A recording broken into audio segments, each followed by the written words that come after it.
Bienvenue à toutes et à tous pour ce webinaire de présentation du parcours innovation du PNDV.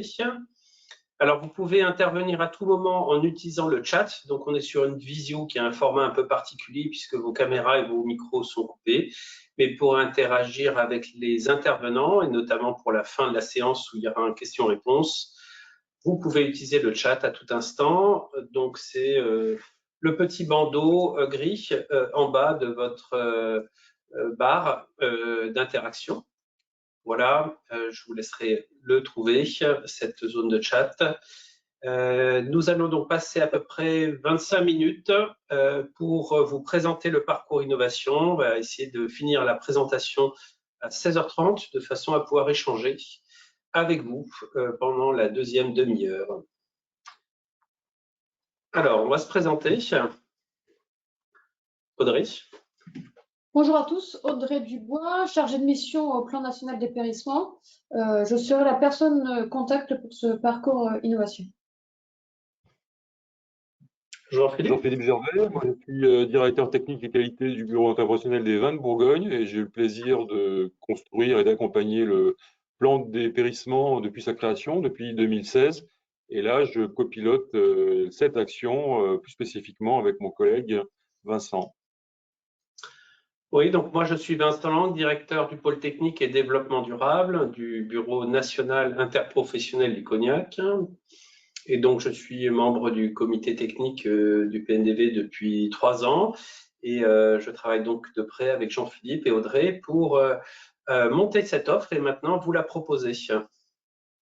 Voilà, alors on va vous parler de la filière qu'on représente, qui nous sommes. Donc, les interprofessions vinicoles regroupées au sein du CNIV, le Comité national des interprofessions des vins, appellation d'origine et à indication géographique, et aussi des eaux de vie de vin, depuis peu, avec le soutien du ministère de l'Agriculture et de la Souveraineté alimentaire et de France Agrimer, nous nous sommes engagés dans le plan national dépérissement du vignoble. Depuis 2016, avec des actions assez tournées sur la recherche de solutions par l'action de programmes de recherche. C'est un plan d'action, ce plan PNDV innovant et ambitieux, piloté par la filière viticole en collaboration avec l'État, pour lutter contre les dépérissements à tous les niveaux, agressions biologiques, pratiques culturelles, stress environnementaux ou encore environnement socio-technique. Au-delà des actions de recherche et différents observatoires qui ont été mis en place, nous avons décidé d'accélérer sur un nouvel axe en construisant et en proposant aujourd'hui un parcours innovation qui vise à favoriser le développement de solutions destinées à être commercialisées, portées par des acteurs, des entreprises privées, des acteurs publics de tout secteur d'activité, afin d'apporter des solutions rapidement aux professionnels de la viticulture et de répondre aux nouveaux enjeux auxquels le vignoble fait face.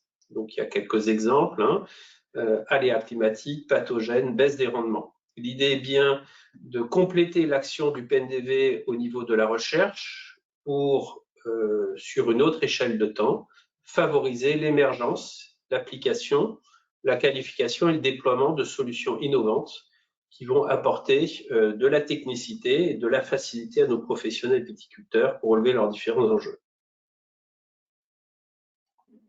Donc le parcours, il est destiné de manière assez large à des acteurs publics et privés, à des acteurs français ou étrangers de toute taille, porteurs de projets matures, des startups, des très petites entreprises, des PME, des ETI ou des filiales de grands groupes. Spécialisés ou non dans le secteur vitivinicole. Et le premier item sur cette liste, que je n'ai pas cité encore, c'est à destination des apporteurs de solutions innovantes qui ont déjà un stade de maturité élevé.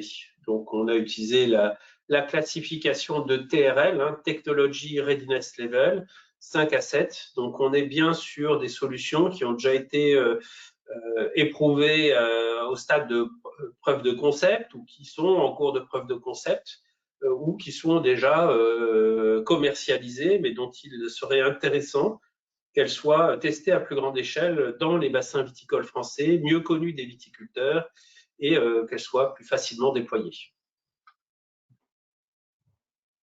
Alors, qu'est-ce que c'est que ce parcours?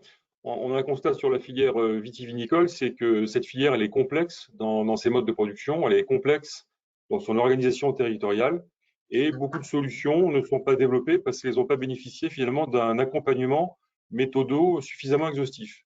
Donc l'idée, c'est de vous apporter et d'apporter aux entreprises finalement un soutien technique, mais plutôt, quand je dis technique, c'est plutôt méthodologique, technique et méthodologique. C'est mettre à la disposition des entreprises qui ont des solutions intéressantes et qui performent, des bases de données, des réseaux de parcelles qu'on connaît bien, et dans des configurations des différents vignobles français. Et donc, derrière, c'est donner la possibilité de tester avec un accompagnement et pas qu'un accompagnement matériel entre guillemets, localisé en parcelle et en base de données, mais également avec les personnes qui vont bien à côté pour aider les entreprises à pouvoir déployer leurs solutions et la tester. Donc, on va mettre sur la table aussi l'encadrement qu'on peut avoir autour de personnels techniques, des interprofessions, des chambres d'agriculture, de tous les acteurs qui produisent de la référence technique pour la vigne et le vin sur l'ensemble du territoire. Ça, c'est la première phase. La deuxième phase, c'est accompagner vers la mise en marché en proposant aux entreprises également de tester leurs solutions auprès de bêta-testeurs. Les bêta-testeurs, c'est les vignerons finalement qu'on côtoie les uns les autres dans nos commissions techniques, dans nos réunions. C'est des négociants, c'est des coopérateurs, ce sont des viticulteurs.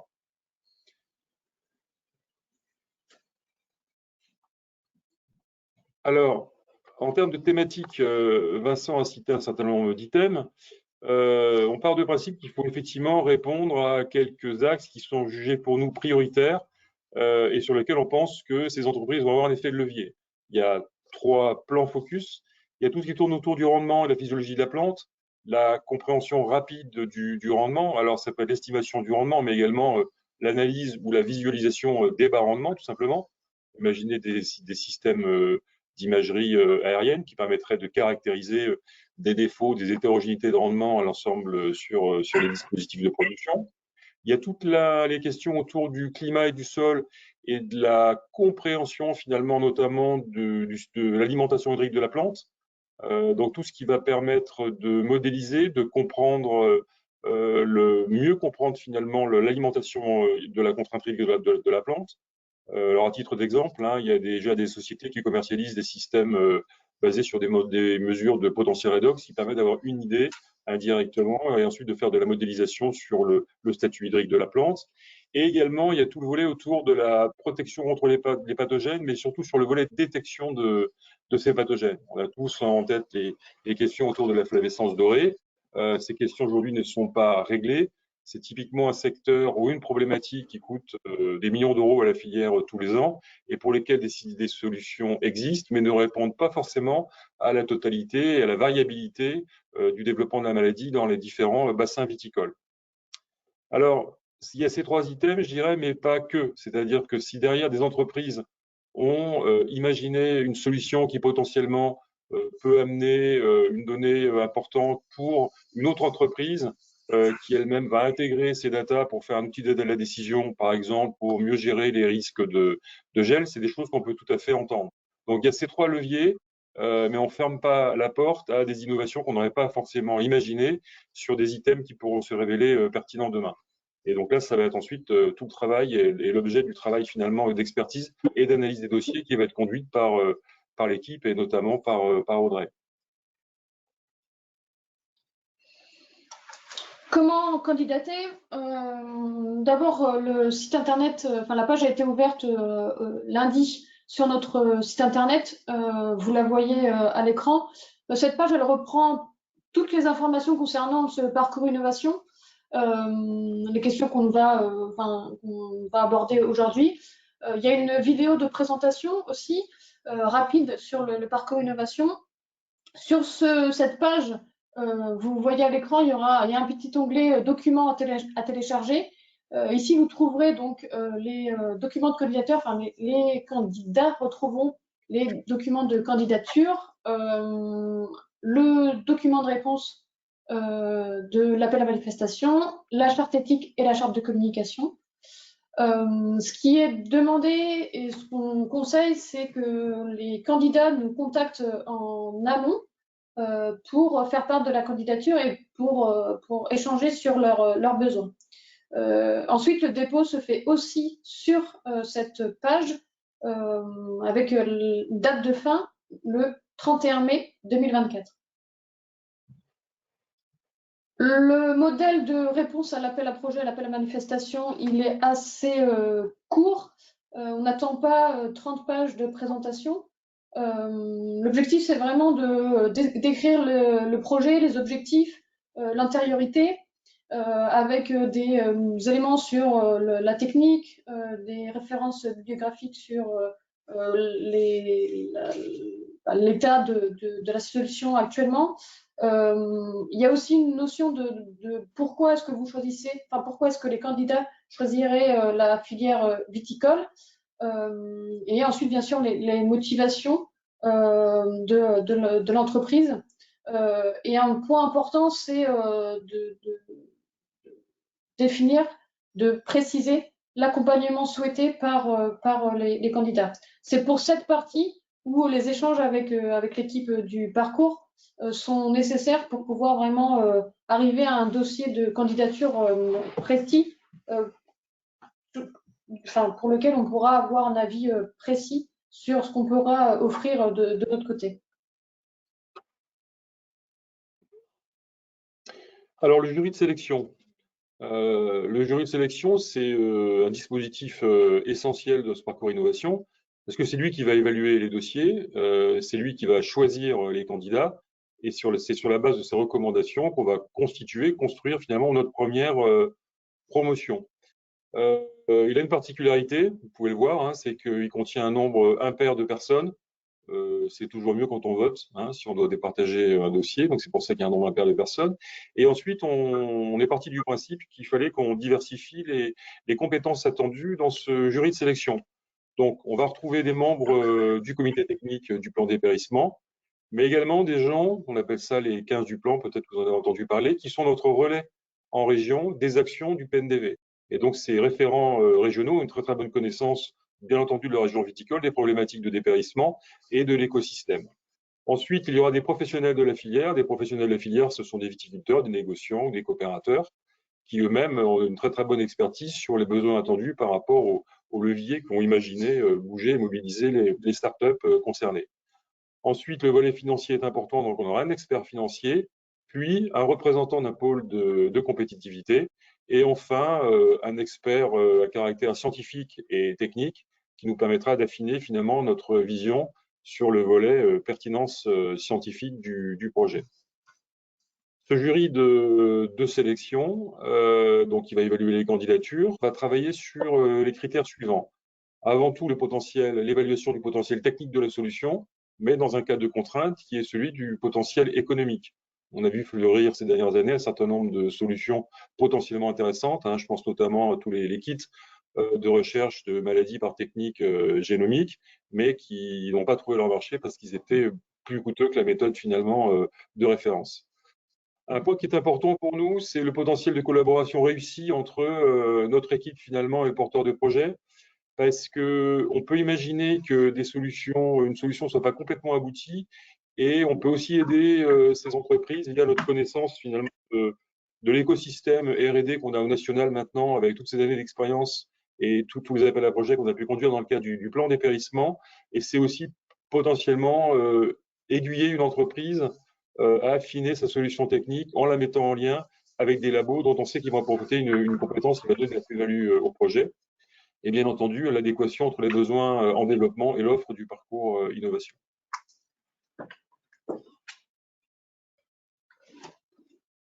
Alors, quelques dates clés dans ce calendrier. Il y a évidemment un jour important, on dit le 26, mais c'est plutôt aujourd'hui, puisque c'est maintenant qu'on communique vers vous pour lancer ces candidatures. Une deuxième date importante, c'est la clôture du guichet de candidature, qui se tiendra le 31 mai. Et deux dates qu'il faut retenir parce que c'est avec elles qu'on va pouvoir communiquer avec les entreprises potentiellement intéressées, puisqu'on va organiser 2 webinaires, un le 28 mars et le deuxième le 2 avril, à destination donc des candidats. L'idée, c'est d'avoir une proposition opérationnelle en septembre 2024.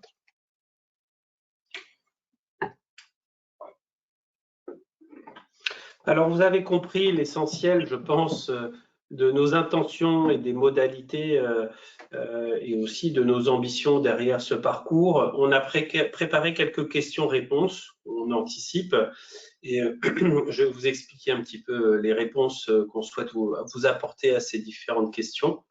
La première, elle vous concerne au premier chef et on vous remercie de vous être connectés puisque nous comptons sur vous pour être des acteurs aussi dans ce dispositif et en particulier dans sa phase d'amorçage pour faire connaître le parcours innovation du PNDV, nous faire aussi un certain nombre de commentaires qui nous aideront à peut-être peaufiner si nécessaire la proposition, mais également pour pouvoir être à notre côté pour remonter les candidatures. Dans votre réseau, vous êtes plus en contact avec ces entreprises. Donc, voilà la première question. En quoi le parcours innovation est-il différent de l'accompagnement proposé par les pôles de compétitivité?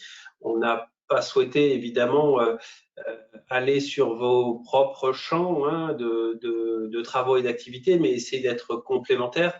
Nous, le parcours innovation, on le positionne de façon complémentaire à vos actions, hein, en fournissant un accompagnement technique qualifié et sur mesure pour la problématique donnée. On a des techniciens viticoles, des ingénieurs qui ont voilà, des expériences terrain qui sont connectées à travers nos propres expérimentations et observatoires. Donc, bien arriver en complément en fournissant cette partie-là. Et puis, le parcours innovation, il a la spécificité d'être piloté finalement par l'ensemble de la filière viticole française. Donc, ça permet d'avoir assez vite une évaluation au niveau national sans se limiter à une zone géographique d'un bassin ou de quelques bassins viticoles français.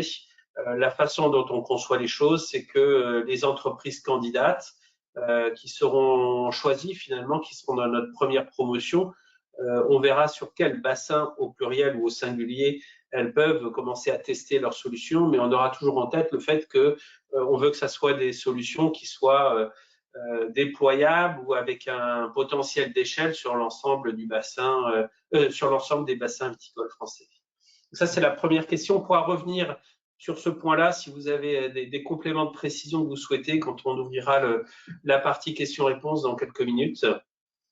Deuxième question, comment allez-vous faire pour intégrer des acteurs d'autres secteurs au parcours d'innovation?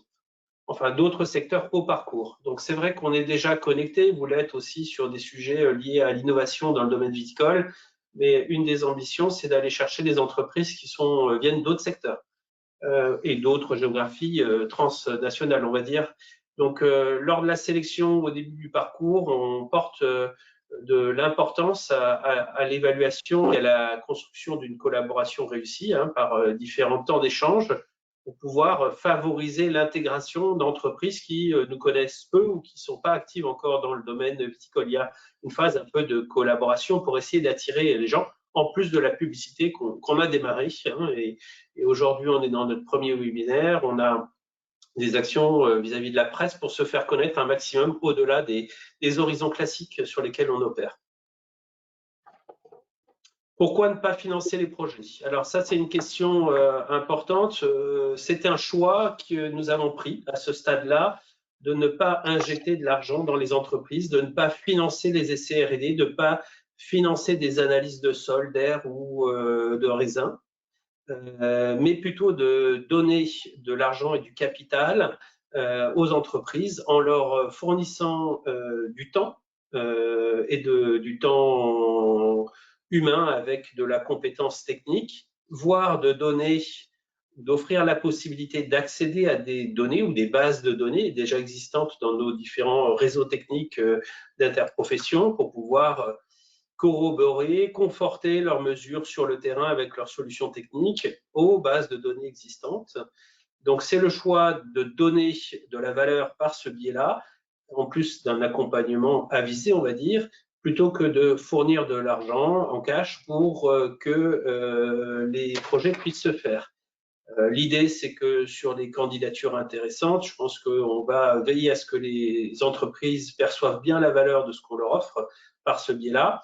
Et s'ils n'ont pas d'argent, ben, c'est un montage qui peut être fait avec leurs financeurs ou parfois avec des clients déjà en cours. Bon, on a eu des premiers contacts d'ailleurs au Salon de l'Agriculture. On voyait bien que certains opérateurs étaient intéressés, mais qu'ils n'avaient pas forcément l'argent pour exécuter le projet, mais qu'à partir du moment où ils embarquaient un de leurs clients dans l'affaire, ça pouvait peut-être être plus accessible. Donc, voilà, nous, on a décidé de ne pas financer pour se concentrer sur d'autres types de valeurs.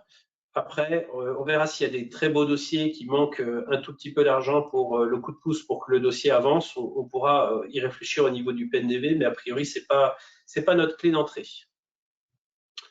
Alors, quels sont les techniciens et les parcelles mises à disposition? Donc, les techniciens mis à disposition sont les techniciens des interprofessions ou des partenaires qui peuvent être, je crois que Jean-Philippe les a cités rapidement, des chambres d'agriculture, ça peut être aussi des viticulteurs hein, qui sont assez à la pointe ou qui expérimentent par eux-mêmes et qui sont dans nos réseaux d'interprofession, ou alors des acteurs de recherche et développement dans des zones des gosses qui ont soit des services de R&D, soit même des vignobles en propre. Donc voilà les personnes et les compétences qu'on compte mettre à disposition dans le cadre de ces accompagnements d'entreprise. Et on va choisir les compétences, les personnes en fonction des projets et des besoins. Quand est-ce que cela va vraiment commencer? Alors, ça a commencé aujourd'hui, mais ça va vraiment commencer pour les entreprises à partir du moment où elles seront confirmées dans la première promotion qui sera décidée à la rentrée en septembre 2024. Ce qui permettra pour certaines solutions de commencer à les éprouver sur le terrain en 2025, ou alors si on est sur des analyses d'images ou de données, peut-être à partir de septembre ou d'octobre, des premiers travaux vont pouvoir être menés. On prend le temps de faire connaître ce parcours innovation. On prendra le temps d'examiner les candidatures, de sélectionner. On n'a pas forcément une ambition d'avoir une promo de 10 entreprises. Ce n'est pas prédéfini, ça sera en fonction de la valeur des dossiers qui seront proposés. Mais on veut prendre le temps de bien choisir les entreprises accompagnées pour pouvoir vraiment bien les accompagner derrière, que ça soit du gagnant-gagnant et qu'on réussisse le coup sur les premières promotions pour que ça donne envie aussi à d'autres entreprises de venir pour les promotions ultérieures.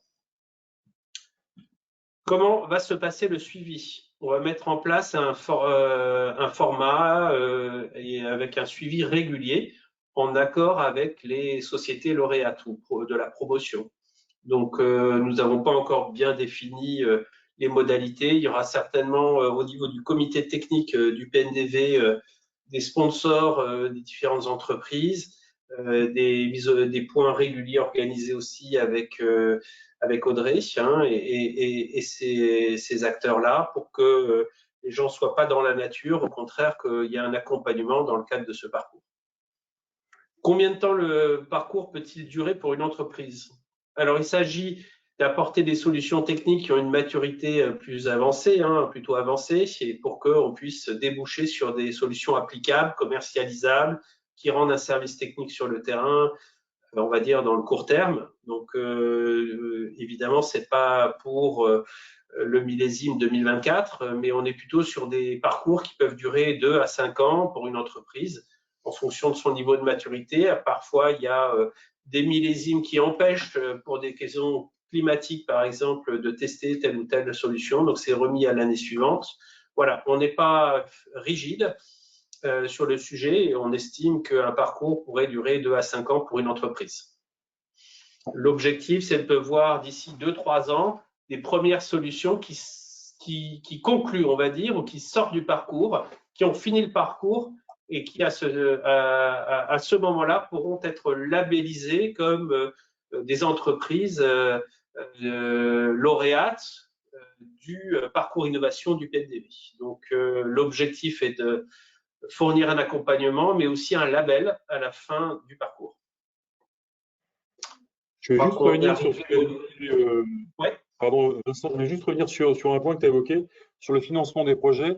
Alors effectivement, on ne va pas financer le développement entre guillemets, le déploiement de la solution technique, mais si un certain nombre d'analyses sont nécessaires, je reviens sur mon idée de la flavescence dorée. Si demain on a besoin de faire de l'analyse sur des pieds contaminés pour vérifier s'ils sont bien atteints de flavescence dorée, ce sont des choses qui sont prises en charge par le parcours innovation. Donc il y aura du financement indirectement via du temps de personnes, mais il y aura également du financement potentiel sur les analyses qui seront indispensables à la qualification et la caractérisation de la pertinence de la solution technique.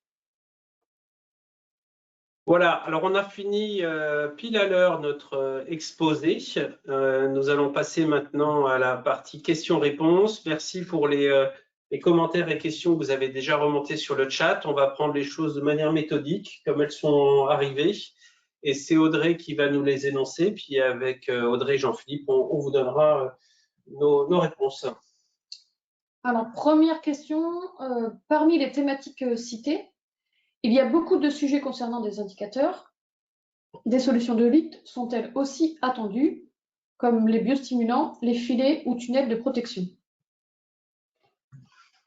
Tu veux prendre la question, Jean-Philippe? C'est toi qui as abordé un peu les exemples. Vas-y. J'étais en train de réfléchir. On avait dit que potentiellement. Aussi. Non, mais je pense qu'on avait dit que potentiellement, les solutions qui visaient à restaurer entre guillemets, le rendement, la capacité de production des cèpes étaient dans le scope. Donc potentiellement, tout ce qui peut agir sur l'interface plante-sol, biostimulant, ça doit pouvoir entrer dans les clous. Ensuite, le volet aléa climatique, on l'avait aussi évoqué au sens large, en disant qu'il n'y avait pas de raison qu'on puisse pas s'intéresser à ce qui causait des accidents dans la régularité des rendements de nos différents bassins viticoles. Donc, potentiellement, ce sont des choses qui sont éligibles, oui. Oui, on est aujourd'hui, depuis 2016, sur un plan national dépérissement du vignoble ou de lutte contre le dépérissement du vignoble. Le D de dépérissement s'ouvre petit à petit à des notions plus larges. Et donc, je confirme tout à fait ce que Jean-Philippe a dit. Nous, on est plutôt preneurs. Après, on ne voudrait pas décevoir des entreprises qui seraient trop loin du cœur de métier du PNDV. Mais voilà, tous les exemples qui ont été cités, ce sont des solutions sur des domaines qu'on accueille à bras ouverts. Deuxième question, beaucoup d'entreprises risquent de proposer des solutions qu'elles jugent matures ou fonctionnelles, alors qu'elles ne sont pas jugées ainsi par les techniciens. Doivent-elles proposer une expérimentation dans leur dossier ou bien simplement décrire la solution et c'est le PNDV qui va déterminer l'effectuer? Alors, c'est vrai qu'aujourd'hui, on est quand même, on a cadré sur des TRL 5 à 7. Alors, tout le monde n'est pas toujours familier avec les TRL. Je ne parle pas de vous en visio, mais des opérateurs. Probablement, dans l'examen des dossiers, on sera amené à préciser un peu ce qu'on entend derrière. Quelqu'un qui a une expérimentation sur un coin de table, voire sur un premier rang et qui a des données qui sont encore très faibles, c'est sûr qu'elles ne vont pas rentrer dans le dossier. Et le parcours, il est là plutôt pour accompagner des solutions matures que nous, on jugera en TRL 5, 6 ou 7. C'est pas, voilà, même si les gens argumentent que c'est du TRL 7 et que nous on juge que ça reste du TRL 4, peut-être que ça sera un critère discriminant. Donc oui, c'est sûr que là, il y aura un dialogue à avoir avec les gens, les candidats, pour qu'ils comprennent qu'on veut des solutions qui doivent être confirmées sur le terrain à plus grande échelle, mais on ne sera pas là pour mettre au point des solutions techniques. Oui, mais je reviens sur ce qui a été évoqué en disant il y a des entreprises qui pensent avoir des produits matures et finalement les techniciens disent que ça marche pas. C'est là qu'il faut relativiser parce que ça marche pas où et pourquoi. On a fait un challenge là sur des techniques de détection par imagerie il y a quelques années et on s'est rendu compte qu'une solution peut très très bien fonctionner dans un cadre donné et pas du tout dans un autre. Si je cherche 2 pieds contaminés dans un îlot de 200 hectares, ou si je cherche un îlot contaminé entre guillemets, d'un demi-hectare dans 4000 hectares, le travail n'est pas le même. Et ça, c'est quand même très spécifique à la production, à la vigne aujourd'hui. On n'aurait pas ce cas de figure si l'entreprise, par exemple, proposait un capteur pour mesurer l'évolution de la densité lors des fermentations alcooliques, que ce soit sur un vin de base, un champagne, un cognac, chez nous ou à Bordeaux, peu importe, ce sera toujours la même problématique. Et c'est justement là qu'on pense que notre savoir-faire peut être intéressant, parce que ces entreprises n'ont pas forcément conscience de ce côté peu générique et compliqué selon les bassins de production. Et c'est là qu'on pense que on peut les aider aussi à réaffiner leur objectif de développement en fonction de la question précise qui vont être amenés, pour laquelle ils vont postuler. Et donc, il va falloir faire un travail entre je dis que je suis capable de détecter telle et telle maladie au vignoble. Il va falloir traduire cette question-là en question pour la Bourgogne, pour la Champagne, pour le Bordelais, pour le Languedoc. Alors, on espère qu'on vous a apporté des éclairages entre ma réponse et celle de Jean-Philippe. Ouais. Je pense qu'il va être plutôt plus ouvert que fermé au démarrage, de toute façon. Ouais. Ouais, je voulais juste compléter pour préciser le besoin, enfin la candidature, elle doit vraiment aller jusqu'au besoin d'expérimentation. Le candidat doit citer les expérimentations qu'il souhaite faire. C'est pas forcément à nous de donner des idées d'expérimentation. Le candidat, enfin les candidats devront vraiment définir les experts à mettre en place, les experts effectués et les besoins pour ces experts, que ce soit en données, en matière, en matière vivante. Voilà, donc c'est vraiment jusqu'à l'expert. Bon, je pense que vous avez eu pas mal d'éléments de réponse. On va passer au point suivant. Dans le cas d'une mise en relation avec un labo de recherche ou un institut technique, qui paiera les travaux effectués? Alors, des travaux de développement, on ne va pas les prendre en charge. Des travaux ou des coûts liés au test de la solution, on pourra les prendre en charge. Est-ce que pour la personne qui a posé la question, il y a assez d'éléments de réponse entre ce qu'on vient de répondre et ce qu'on avait déjà dit avant? Si vous pouvez juste nous confirmer pour être sûr d'avoir bien compris la question. Oui, merci pour votre réponse. Alors, on va passer à la question suivante. Je vais y répondre directement. Oui, bien sûr, le PDF sera disponible ainsi que le webinaire qui est actuellement enregistré. Dernière question, y aura-t-il un label PNDV que les entreprises lauréates pourront mettre en avant? Donc oui, je l'ai déjà indiqué tout à l'heure, on ne l'avait pas écrit sur les slides, mais effectivement, notre objectif est de fournir un label avec des règles de communication et d'usage de ce label. Ça ne sera pas un blanc-seing sur l'ensemble des résultats et sur toutes les argumentations commerciales. Donc, il faudra qu'on construise, nous, ce cadre-là de communication possible. Mais oui, l'idée, c'est bien que les entreprises qui s'engagent là-dedans, au-delà de la valeur qu'on va leur apporter sur l'accompagnement, qu'elles aient la perspective de pouvoir mettre en avant le fait qu'ils se sont éprouvés, que c'est une solution qui a été éprouvée, testée à grande échelle et évaluée par la profession viticole en France, et qu'en ce sens-là, il y a une sorte de garantie ou un gage, une reconnaissance. Effectivement, le label, on n'a pas encore dessiné le label, on n'a pas encore déposé le label, mais l'ambition est bien là de pouvoir accorder ça à la fin du parcours.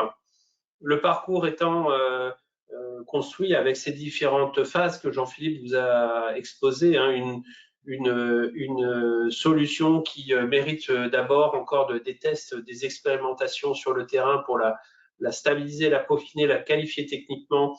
Ça va plutôt se passer dans les vignobles des interpros ou chez quelques partenaires. Il y aura une deuxième phase où il y aura un test chez des viticulteurs, utilisateurs de terrain, où il y aura une discussion à la fois sur le service technique, mais aussi sur la partie commerciale, tarifaire, que ça soit sur un achat ou un service sous licence. Donc voilà, ça sera à la fin de toutes ces étapes-là qu'on évaluera et qu'on conclura si l'entreprise répond à nos attentes et si on peut lui accorder le label.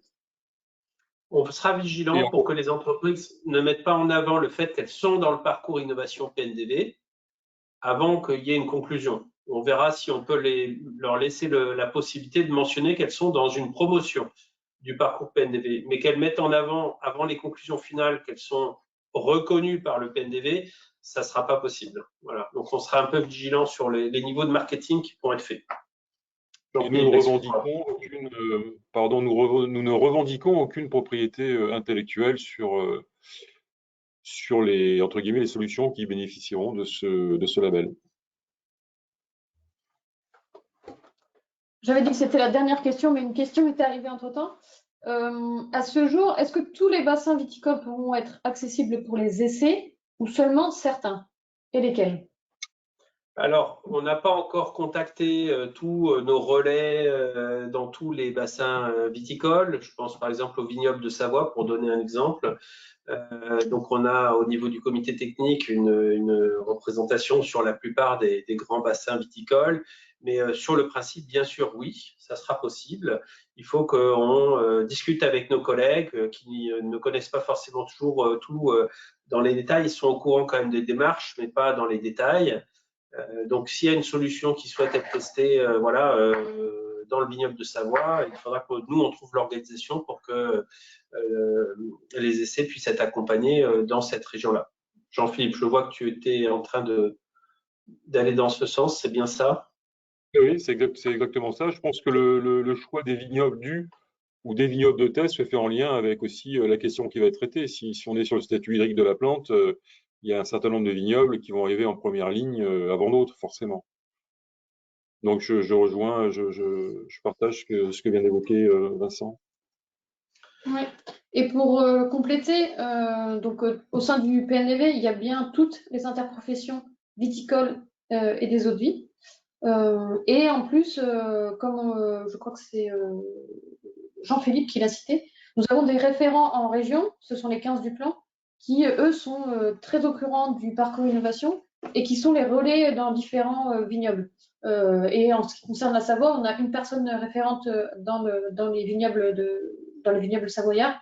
Donc c'est aussi avec ces référents qu'on pourra accéder à ces vignobles. Il n'y a pas d'autres questions? Non. Voilà, alors du coup, on vous remercie bien sûr d'avoir participé. On peut encore prendre des questions si d'autres choses vous viennent à l'esprit. Je pense qu'on voulait vous informer de ce parcours parce que vous êtes, comme je l'ai dit, plutôt des acteurs sur l'innovation dans le domaine agroalimentaire en France, certains bien spécialisés sur des sujets viticoles. C'est important pour nous que vous puissiez être à l'aise par rapport à tout ce qu'on propose et que vous puissiez en être le relais, que vous fassiez de la publicité aussi dans vos propres réseaux. Les documents pour faire du relais sont assez simples. Nous avons le site internet qui est actif et qui vous a été présenté par Audrey. Dedans, il y a une vidéo qui peut être poussée séparément en utilisant le lien YouTube pour le mettre dans un email.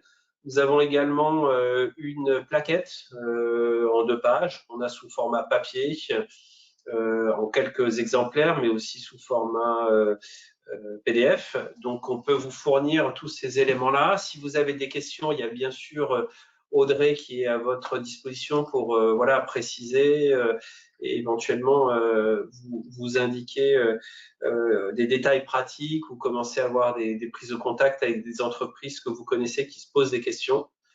Après, il ne faut pas hésiter non plus de nous contacter directement en raison de la proximité géographique. Je pense à Vincent qui est pas loin d'Innovin, qui est même dans Innovin, et moi je suis pas loin d'autres pôles de compétitivité dans l'Est. Donc ce sera assez simple pour nous. On peut aussi venir vous rencontrer si vous pensez que c'est nécessaire. Aussi des compléments sont importants. faut surtout pas imaginer que c'est un dispositif entre guillemets descendant via le PNDV. C'est un dispositif qui va se construire aussi sur notre tissu, notre relationnel en région. Donc n'hésitez vraiment pas, n'hésitez pas à nous solliciter en direct, Vincent et moi et Audrey.